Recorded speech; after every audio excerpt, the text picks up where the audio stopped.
Ilmu mempunyai derajat tinggi dalam Islam. Mencari ilmu adalah kewajiban bagi setiap muslim.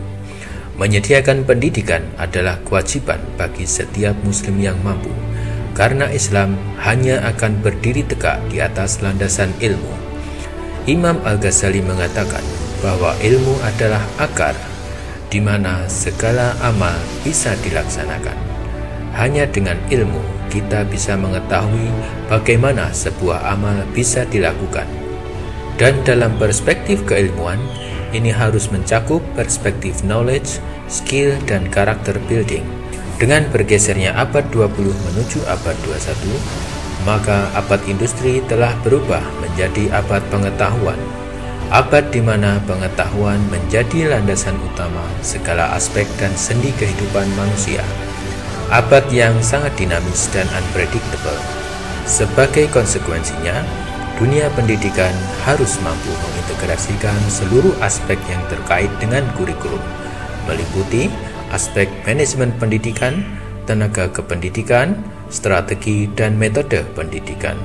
Sehingga pendidikan benar-benar merupakan sebuah ikhtiar maksimal untuk mempersiapkan generasi muda seutuhnya. Tidak sekedar penguasaan kompetensi mata pelajaran, namun juga penguasaan life skill.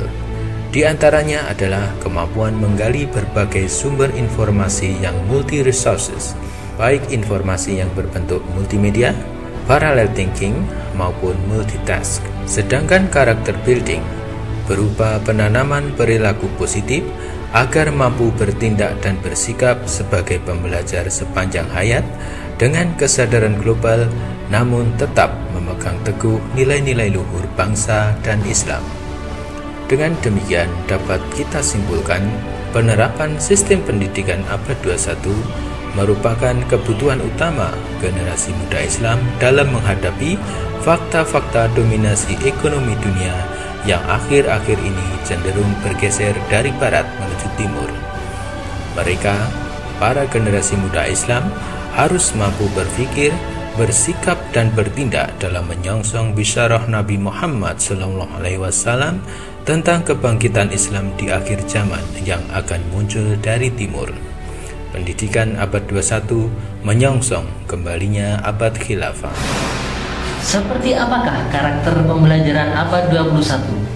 Anak-anak saat ini adalah generasi yang digital yang lahir di zaman digital.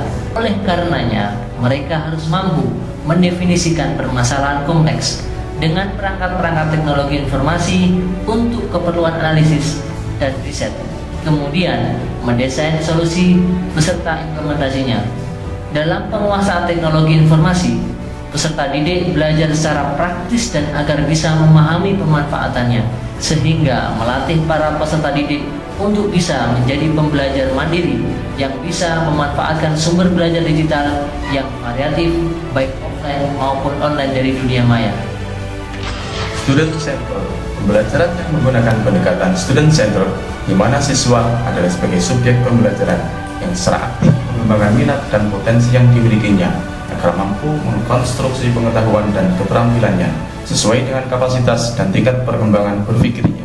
Siswa belajar bernalar secara logis dalam memahami masalah yang berkaitan dengan kehidupan nyata sehari-hari, mulai dari menyusun, mengungkapkan, menganalisa, dan memahami interkoneksi antar sistem, dan akhirnya membuat pilihan yang tepat untuk menyelesaikan masalah yang dihadapinya secara mandiri. Pemecahan masalah dituangkan dalam bentuk produk nyata, sebuah karya penciptaan. Intervensi guru diperlukan sebagai fasilitator untuk membantu mengaitkan pengetahuan awal yang telah dimiliki siswa dengan informasi baru yang akan dipelajarinya, juga sebagai pembimbing untuk membantu siswa menemukan kesulitan dalam proses konstruksi pengetahuan. Dalam prosesnya, siswa mendapat kesempatan untuk belajar sesuai dengan cara dan gaya belajarnya masing-masing. Communication sebagai makhluk sosial yang saling membutuhkan atau saling take and give, mereka memerlukan kepekaan sosial. Melalui kegiatan-kegiatan sekolah, mereka belajar untuk mengutarakan, memahami, dan mengelola ide dari teman dan guru, maupun berinteraksi dengan masyarakat di sekitar lingkungan belajar. Keterampilan dalam berkomunikasi mencakup semua hal, baik itu secara lisan, tulisan, visual, maupun dalam bentuk teknologi informasi. Keterampilan komunikasi meliputi seni menyampaikan dan menerima informasi secara efektif, terbuka, namun tetap bertanggung jawab. Hal itu dimaksudkan untuk terjadinya kerjasama. Critical thinking and problem solving. Peserta didik diberi kepercayaan untuk bertanggung jawab atas pekerjaan dan aktivitasnya masing-masing dengan contoh-contoh yang sesuai dengan konteks kehidupan sehari-hari dan relevan menyangkut aspek kognitif, afektif, dan psikomotorik. Kondisi abad 21 yang sangat dinamis dan cepat menuntut manusia untuk kreatif dan mampu menciptakan solusi dari berbagai permasalahan yang muncul. Selain itu, kondisi pada abad 21 juga menuntut manusia untuk menemukan prinsip baru dan menemukan penemuan baru. Kita sadar bahwa setiap anak mempunyai keunikan masing-masing. Oleh itu, dalam proses critical thinking dan problem solving, setiap siswa melakukan sesuai dengan ketertarikan dan keunikan potensi yang dimilikinya. Collaboration, pembelajaran yang dirancang untuk memberikan kesempatan peserta didik supaya bisa berinteraksi, berargumen, berdebat, dan berkolaborasi. Dengan guru sebagai fasilitator, pembelajaran dikembangkan dengan mengedepankan kerjasama antara individu dengan lingkungan.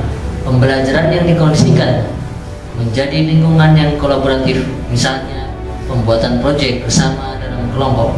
Kolaborasi ini akan merangsang potensi masing-masing peserta didik berkembang, karena mereka akan belajar bekerja sama, memimpin, dan menjalankan tanggung jawab pribadi maupun sosial secara proporsional. Di samping itu, mereka juga akan belajar berkoordinasi untuk menetapkan standar atau tujuan yang harus dicapai bersama dengan berbagai peran dan tanggung jawab masing-masing. Dalam kolaborasi, ini juga akan memupuk kepekaan sosial untuk beradaptasi, berempati, dan menghormati perspektif yang berbeda. Kontekstual, materi pembelajaran benar-benar relevan dan memiliki konteks dengan kehidupan sehari-hari. Dapat ditekuni dan diperdalam dengan mudah dengan menggunakan beraneka ragam aktivitas, pendekatan, peralatan, dan teknologi pendidikan yang bersifat konvensional maupun modern. Visualisasi materi dan secara kontekstual ini akan meningkatkan pemahaman dan pengetahuan peserta didik sehingga pembelajaran menjadi lebih bermakna.